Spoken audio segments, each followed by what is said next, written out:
The Adventures of Tom Sawyer, Chapter 3. Busy at War and Love. Tom presented himself before Aunt Polly, who was sitting by an open window in a pleasant rearward apartment which was bedroom, breakfast room, dining room, and library combined. The balmy summer air, the restful quiet, the odor of the flowers, and the drowsing murmur of the bees had had their effect, and she was nodding over her knitting, for she had no company but the cat, and it was asleep in her lap. Her spectacles were propped up on her gray head for safety. She had thought that of course Tom had deserted long ago, and she wondered at seeing him place himself in her power again in this intrepid way. He said, "Mayn't I go and play now, Aunt?" "What, already? How much have you done?" "It's all done, Aunt." "Tom, don't lie to me. I can't bear it." "I ain't, Aunt. It is all done." Aunt Polly placed small trust in such evidence. She went out to see for herself, and she would have been content to find 20% of Tom's statement true. When she found the entire fence whitewashed, and not only whitewashed but elaborately coated and recoated, and even a streak added to the ground, her astonishment was almost unspeakable. She said, "Well, I never! There's no getting round it. You can work when you're a mind to, Tom." And then she diluted the compliment by adding, "But it's powerful seldom you're a mind to, I'm bound to say. Well, go along and play, but mind you get back sometime in the week, or I'll tan you." She was so overcome by the splendor of his achievement that she took him into the closet and selected a choice apple and delivered it to him, along with an improving lecture upon the added value and flavor a treat took to itself when it came without sin through virtuous effort. And while she closed with a happy scriptural flourish, he hooked a donut. Then he skipped out and saw Sid just starting up the outside stairway that led to the back rooms on the second floor. Clods were handy, and the air was full of them in a twinkling. They raged around Sid like a hailstorm, and before Aunt Polly could collect her surprised faculties and sally to the rescue, 6 or 7 clods had taken personal effect, and Tom was over the fence and gone. There was a gate, but as a general thing he was too crowded for time to make use of it. His soul was at peace now that he had settled with Sid for calling attention to his black thread and getting him into trouble. Tom skirted the block and came round into a muddy alley that led by the back of his aunt's cow stable. He presently got safely beyond the reach of capture and punishment and hastened towards the public square of the village, where 2 military companies of boys had met for conflict, according to previous appointment. Tom was general of one of these armies, Joe Harper, a bosom friend, general of the other. These 2 great commanders did not condescend to fight in person, that being better suited to the still smaller fry, but sat together on an eminence and conducted the field operations by orders delivered through aide-de-camp. Tom's army won a great victory after a long and hard-fought battle. Then the dead were counted, prisoners exchanged, the terms of the next disagreement agreed upon, and the day for the necessary battle appointed, after which the armies fell into line and marched away, and Tom turned homeward alone. As he was passing by the house where Jeff Thatcher lived, he saw a new girl in the garden, a lovely little blue-eyed creature with yellow hair plaited into 2 long tails, white summer frock, and embroidered pantalettes. The fresh-crowned hero fell without firing a shot. A certain Amy Lawrence vanished out of his heart and left not even a memory of herself behind. He had thought he loved her to distraction. He had regarded his passion as adoration, and behold, it was only a poor little evanescent partiality. He had been months winning her. She had confessed hardly a week ago. He had been the happiest and the proudest boy in the world only 7 short days, and here in one instant of time she had gone out of his heart like a casual stranger whose visit is done. He worshipped this new angel with furtive eye till he saw that she had discovered him. Then he pretended he did not know she was present, and began to show off in all sorts of absurd boyish ways in order to win her admiration. He kept up this grotesque foolishness for some time, but by and by, while he was in the midst of some dangerous gymnastic performances, he glanced aside and saw that the little girl was wending her way toward the house. Tom came up to the fence and leaned on it, grieving and hoping she would tarry yet a while longer. She halted a moment on the steps and then moved toward the door. Tom heaved a great sigh as she put her foot on the threshold. But his face lit up right away, for she tossed a pansy over the fence a moment before she disappeared. The boy ran around and stopped within a foot or two of the flower, and then shaded his eyes with his hand and began to look down street as if he had discovered something of interest going on in that direction. Presently he picked up a straw and began trying to balance it on his nose, with his head tilted far back. And as he moved from side to side in his efforts, he edged nearer and nearer toward the pansy. Finally his bare foot rested upon it, his pliant toes closed upon it, and he hopped away with the treasure and disappeared round the corner. But only for a minute, only while he could button the flower inside his jacket next his heart, or next his stomach, possibly, for he was not much posted in anatomy, and not hypercritical anyway. He returned now and hung about the fence till nightfall, showing off as before, but the girl never exhibited herself again, though Tom comforted himself a little with the hope that she had been near some window meantime and been aware of his attentions. Finally he rode home reluctantly, with his poor head full of visions. All through supper his spirits were so high that his aunt wondered what had got into the child. He took a good scolding about clodding Sid, and did not seem to mind it in the least. He tried to steal sugar under his aunt's very nose and got his knuckles rapped for it. He said, "Aunt, you don't whack Sid when he takes it." "Well, Sid don't torment a body the way you do. You'd be always into that sugar if I weren't watching you." Presently she stepped into the kitchen, and Sid, happy in his immunity, reached for the sugar bowl, a sort of glorying over Tom which was well-nigh unbearable. But Sid's fingers slipped, and the bowl dropped and broke.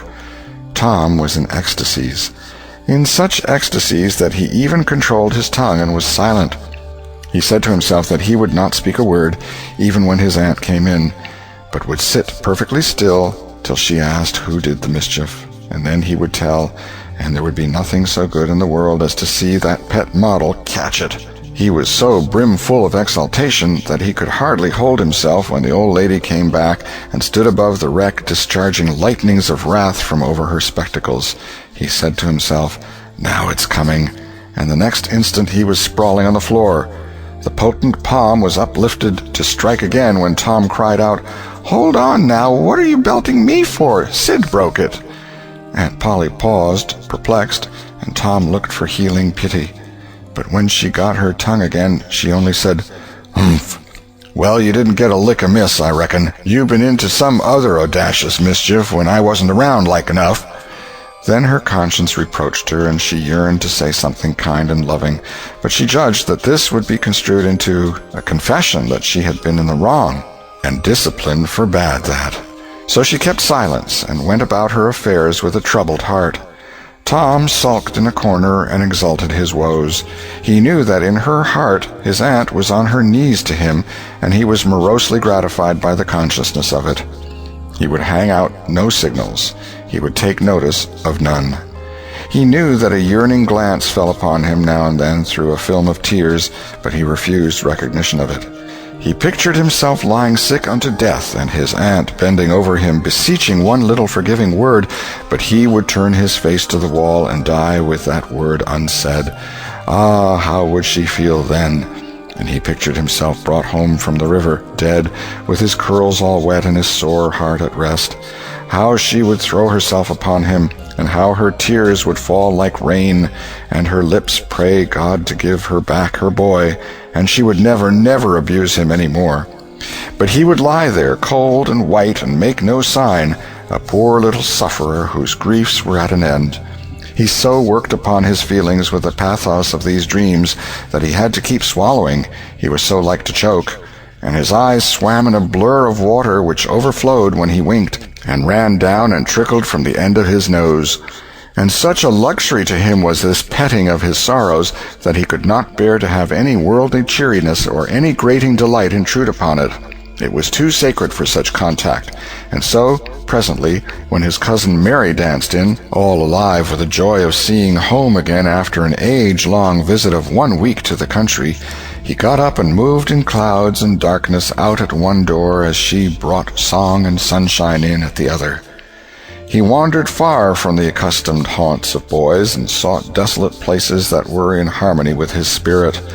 A log raft in the river invited him, and he seated himself on its outer edge and contemplated the dreary vastness of the stream, wishing the while that he could only be drowned, all at once and unconsciously, without undergoing the uncomfortable routine devised by nature. Then he thought of his flower. He got it out, rumpled and wilted, and it mightily increased his dismal felicity. He wondered if she would pity him if she knew. Would she cry and wish that she had a right to put her arms round his neck and comfort him? Or would she turn coldly away like all the hollow world? This picture brought such an agony of pleasurable suffering that he worked it over and over again in his mind and set it up in new and varied lights till he wore it threadbare. At last he rose up sighing and departed in the darkness. About 9:30 or 10 o'clock he came along the deserted street to where the adored unknown lived. He paused a moment. No sound fell upon his listening ear. A candle was casting a dull glow upon the curtain of a second-story window. Was the sacred presence there? He climbed the fence, threaded his stealthy way through the plants, till he stood under that window. He looked up at it long and with emotion.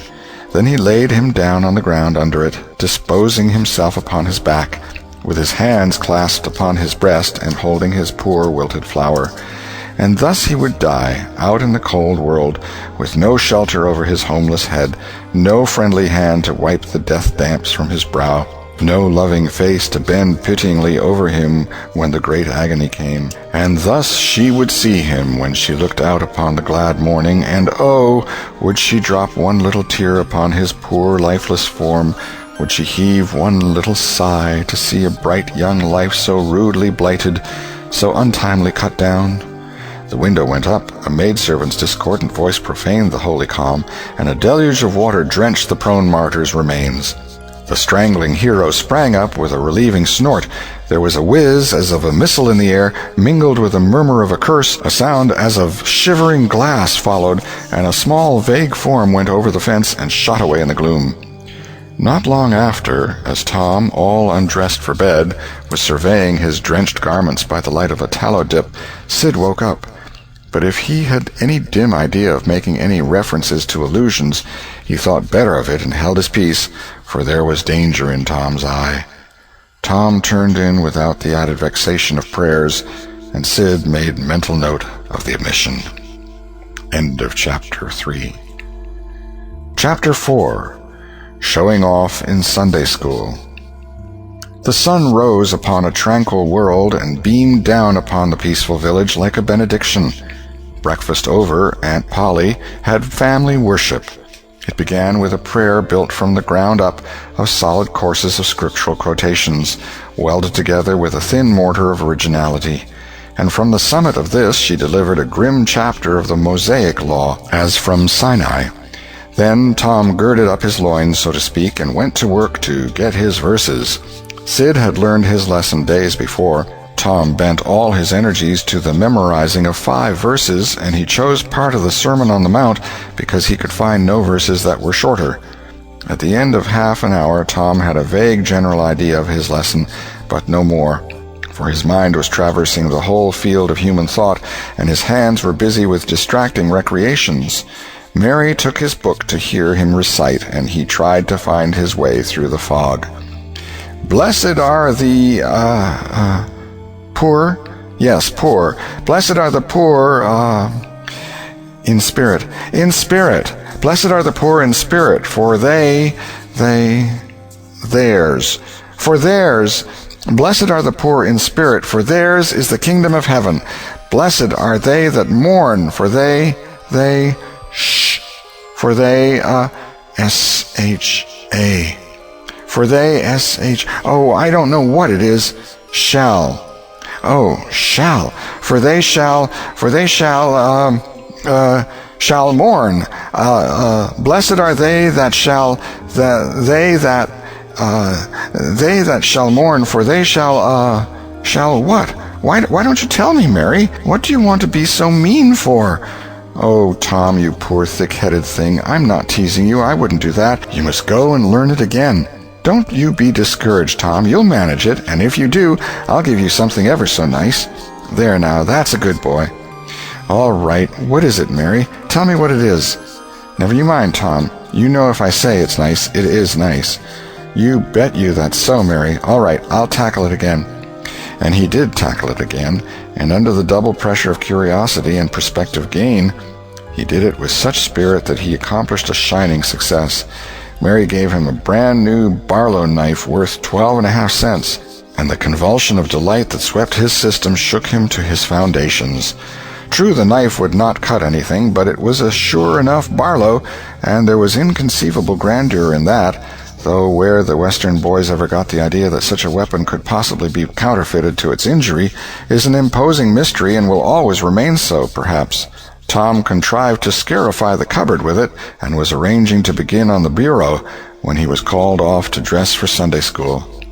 Mary gave him a tin basin of water and a piece of soap, and he went outside the door and set the basin on a little bench there. Then he dipped the soap in the water and laid it down, turned up his sleeves, poured out the water on the ground gently, and then entered the kitchen and began to wipe his face diligently on the towel behind the door. But Mary removed the towel and said, "Now, ain't you ashamed, Tom? You mustn't be so bad. Water won't hurt you." Tom was a trifle disconcerted. The basin was refilled, and this time he stood over it a little while, gathering resolution, took in a big breath, and began. When he entered the kitchen presently, with both eyes shut and groping for the towel with his hands, an honorable testimony of suds and water was dripping from his face. But when he emerged from the towel, he was not yet satisfactory, for the clean territory stopped short at his chin, and his jaws like a mask. Below and beyond this line there was a dark expanse of unirrigated soil that spread downward in front and backward around his neck. Mary took him in hand, and when she was done with him, he was a man and a brother without distinction of color, and his saturated hair was neatly brushed and its short curls wrought into a dainty and symmetrical general effect. He privately smoothed out the curls with labor and difficulty, and plastered his hair close down to his head, for he held curls to be effeminate, and his own filled his life with bitterness. Then Mary got out a suit of his clothing that had been used only on Sundays during 2 years. They were simply called his other clothes, and so by that we know the size of his wardrobe. The girl put him to rights after he had dressed himself. She buttoned his neat roundabout up to his chin, turned his vast shirt-collar down over his shoulders, brushed him off, and crowned him with his speckled straw hat. He now looked exceedingly improved and uncomfortable. He was fully as uncomfortable as he looked, for there was a restraint about whole clothes and cleanliness that galled him. He hoped that Mary would forget his shoes, but the hope was blighted. She coated them thoroughly with tallow, as was the custom, and brought them out. He lost his temper and said he was always being made to do everything he didn't want to do, but Mary said persuasively, "Please, Tom, that's a good boy." So he got into the shoes, snarling. Mary was soon ready, and the 3 children set out for Sunday school, a place that Tom hated with his whole heart, but Sid and Mary were fond of. Sabbath school hours were from 9 to 10:30, and then church service. 2 of the children always remained for the sermon voluntarily, and the other always remained too for stronger reasons. The church's high-backed, uncushioned pews would seat about 300 persons. The edifice was but a small, plain affair, with a sort of pine-board tree-box on top of it for a steeple. At the door, Tom dropped back a step and accosted a Sunday-dressed comrade. "Say, Billy, got a yaller ticket?" "Yes." "What'll you take for her?" "What'll you give?" "Piece of licorice and a fish-hook." "Let's see 'em." Tom exhibited. They were satisfactory, and the property changed hands. Then Tom traded a couple of white alleys for 3 red tickets, and some small trifle or other for a couple of blue ones. He waylaid other boys as they came, and went on buying tickets of various colors 10 or 15 minutes longer. He entered the church, now with a swarm of clean and noisy boys and girls, proceeded to his seat, and started a quarrel with the first boy that came handy. The teacher, a grave elderly man, interfered, then turned his back a moment, and Tom pulled a boy's hair in the next bench, and was absorbed in his book when the boy turned round, stuck a pin in another boy presently in order to hear him say "ouch," and got a new reprimand from his teacher. Tom's whole class were of a pattern, restless, noisy, and troublesome. When they came to recite their lessons, not one of them knew his verses perfectly, but had to be prompted all along. However, they worried through, and each got his reward in small blue tickets, each with a passage of Scripture on it. Each blue ticket was pay for 2 verses of the recitation. 10 blue tickets equaled a red one and could be exchanged for it. 10 red tickets equaled a yellow one. For 10 yellow tickets, the superintendent gave a very plainly bound Bible, worth 40 cents in those easy days, to the pupil. How many of my readers would have the industry and application to memorize 2,000 verses even for a Doré Bible? And yet Mary had acquired 2 Bibles in this way. It was the patient work of 2 years, and a boy of German parentage had won 4 or 5. He once recited 3,000 verses without stopping, but the strain upon his mental faculties was too great, and he was little better than an idiot from that day forth. A grievous misfortune for the school, for on great occasions before company the superintendent, as Tom expressed it, had always made this boy come out and spread himself. Only the older pupils managed to keep their tickets and stick to their tedious work long enough to get a Bible, and so the delivery of one of these prizes was a rare and noteworthy circumstance. The successful pupil was so great and conspicuous for that day that on the spot every scholar's heart was fired with a fresh ambition that often lasted a couple of weeks. It is possible that Tom's mental stomach had never really hungered for one of those prizes, but unquestionably his entire being had for many a day longed for the glory and the éclat that came with it. In due course the superintendent stood up in front of the pulpit with a closed hymn book in his hand and his forefinger inserted between its leaves, and commanded attention. When a Sunday school superintendent makes his customary little speech, a hymn book in the hand is as necessary as is the inevitable sheet of music in the hand of a singer who stands forward on the platform and sings a solo at a concert. Though why is a mystery, for neither the hymn book nor the sheet of music is ever referred to by the sufferer. This superintendent was a slim creature of 35, with a sandy goatee and short sandy hair. He wore a stiff standing collar whose upper edge almost reached his ears, and whose sharp points curved forward abreast the corners of his mouth, a fence that compelled a straight lookout ahead and a turning of the whole body when a side view was required. His chin was propped on a spreading cravat, which was as broad and as long as a banknote, and had fringed ends. His boot toes were turned sharply up, in the fashion of the day, like sleigh runners, an effect patiently and laboriously produced by the young men by sitting with their toes pressed against a wall for hours together. Mr. Walters was very earnest of mien, and very sincere and honest at heart, and he held sacred things and places in such reverence, and so separated them from worldly matters, that unconsciously to himself his Sunday school voice had acquired a peculiar intonation which was wholly absent on weekdays. He began after this fashion: "Now, children, I want you all to sit up just as straight and pretty as you can and give me all your attention for a minute or two. There, that is it. That is the way good little boys and girls should do. I see one little girl who is looking out of the window. I am afraid she thinks I am out there somewhere, perhaps up in one of the trees making a speech to the little birds." Applausive titter. "I want to tell you how good it makes me feel to see so many bright, clean little faces assembled in a place like this, learning to do right and be good," and so forth and so on. It is not necessary to set down the rest of the oration. It was of a pattern which does not vary, and so it is familiar to us all. The latter third of the speech was marred by the resumption of fights and other recreations among certain of the bad boys, and by fidgetings and whisperings that extended far and wide, washing even to the bases of isolated and incorruptible rocks like Sid and Mary. But now every sound ceased suddenly, with the subsidence of Mr. Walters' voice, and the conclusion of the speech was received with a burst of silent gratitude. A good part of the whispering had been occasioned by an event which was more or less rare, the entrance of visitors.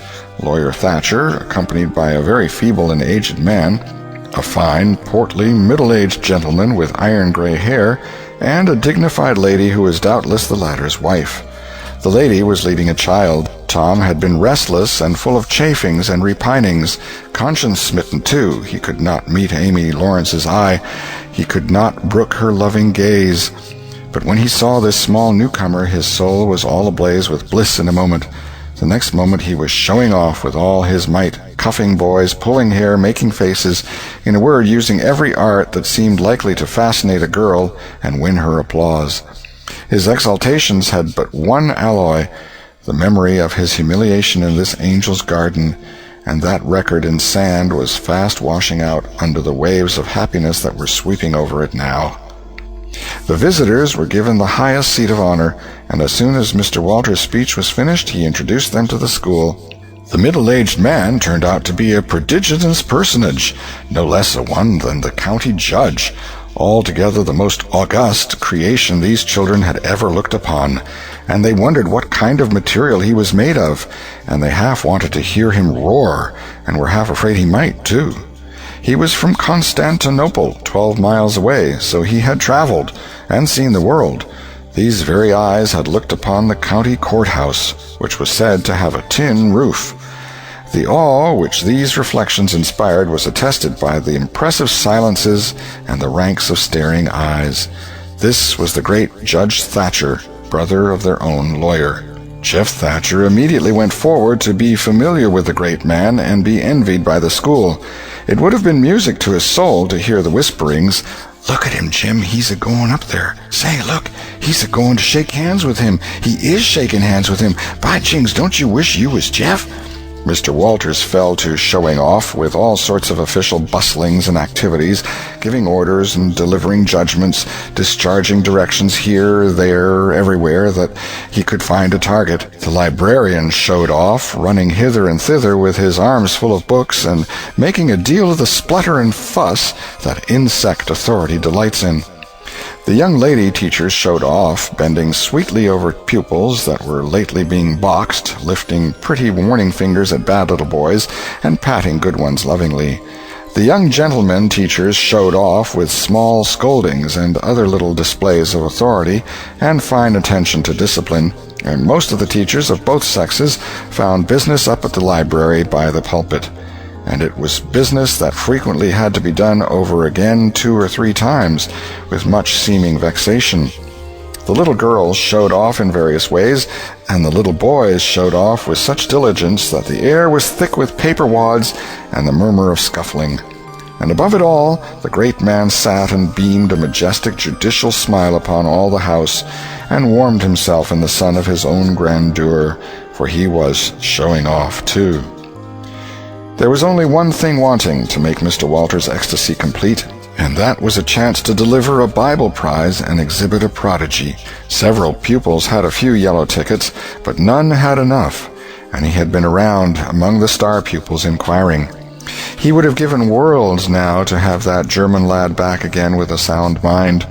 And now at this moment, when hope was dead, Tom Sawyer came forward with 9 yellow tickets, 9 red tickets, and 10 blue ones, and demanded a Bible. This was a thunderbolt out of a clear sky. Walters was not expecting an application from this source for the next 10 years, but there was no getting around it. Here were the certified checks, and they were good for their face. Tom was therefore elevated to a place with the judge and the other elect, and the great news was announced from headquarters. It was the most stunning surprise of the decade, and so profound was the sensation that it lifted the new hero up to the judicial one's altitude, and the school had 2 marvels to gaze upon in place of one. The boys were all eaten up with envy, and those that suffered the bitterest pangs were those who perceived too late that they themselves had contributed to this hated splendor by trading tickets to Tom for the wealth he had amassed in selling whitewashing privileges. These despised themselves as being the dupes of a wily fraud, a guileful snake in the grass. The prize was delivered to Tom with as much effusion as the superintendent could pump up under the circumstances, but it lacked somewhat of the true gush, for the poor fellow's instinct taught him that there was a mystery here that could not well bear the light, perhaps. It was simply preposterous that this boy had warehoused 2,000 sheaves of scriptural wisdom on his premises. A dozen would strain his capacity without a doubt. Amy Lawrence was proud and glad, and she tried to make Tom see it in her face, but he wouldn't look. She wondered. Then she was just a grain troubled. Next, a dim suspicion came and went, came again. She watched. A furtive glance told her worlds, and then her heart broke, and she was jealous and angry, and the tears came, and she hated everybody. Tom most of all, she thought. Tom was introduced to the judge, but his tongue was tied, his breath would hardly come, his heart quaked, partly because of the awful greatness of the man, but mainly because he was her parent. He would have liked to fall down and worship him if it were in the dark. The judge put his hand on Tom's head and called him a fine little man and asked him what his name was. The boy stammered, gasped, and got it out. "Tom." "Oh, no, not Tom. It is Thomas." "Ah, that's it. I thought there was more to it, maybe. That's very well. But you've another one, I dare say, and you'll tell it to me, won't you?" "Tell the gentleman your other name, Thomas," said Walters, "and say, sir. You mustn't forget your manners. Thomas Sawyer, sir." "That's it. That's a good boy. Fine, manly little fellow. 2,000 verses is a great many, very, very great many, and you never can be sorry for the trouble you took to learn them. For knowledge is worth more than anything there is in the world. It's what makes great men and good men. You'll be a great man and a good man yourself some day, Thomas, and then you'll look back and say, it's all owing to the precious Sunday school privileges of my boyhood. It's all owing to my dear teachers that taught me to learn. It's all owing to the good superintendent who encouraged me and watched over me and gave me a beautiful Bible, a splendid, elegant Bible to keep and have it all for my own, always. It's all owing to right bringing up. That is what you will say, Thomas, and you wouldn't take any money for those 2,000 verses. No, indeed you wouldn't. And now you wouldn't mind telling me and this lady some of the things you've learned. No, I know you wouldn't, for we are proud of little boys that learn. Now, no doubt you know the names of all the 12 disciples. Won't you tell us the names of the first 2 that were appointed?" Tom was tugging at a buttonhole and looking sheepish. He blushed now, and his eyes fell. Mr. Walters' heart sank within him. He said to himself, it is not possible that the boy can answer the simplest question. Why did the judge ask him? Yet he felt obliged to speak up and say, "Answer the gentleman, Thomas. Don't be afraid." Tom still hung fire. "Now I know you'll tell me," said the lady. "The names of the first 2 disciples were David and Goliath." Let us draw the curtain of charity over the rest of the scene. End of chapter 4.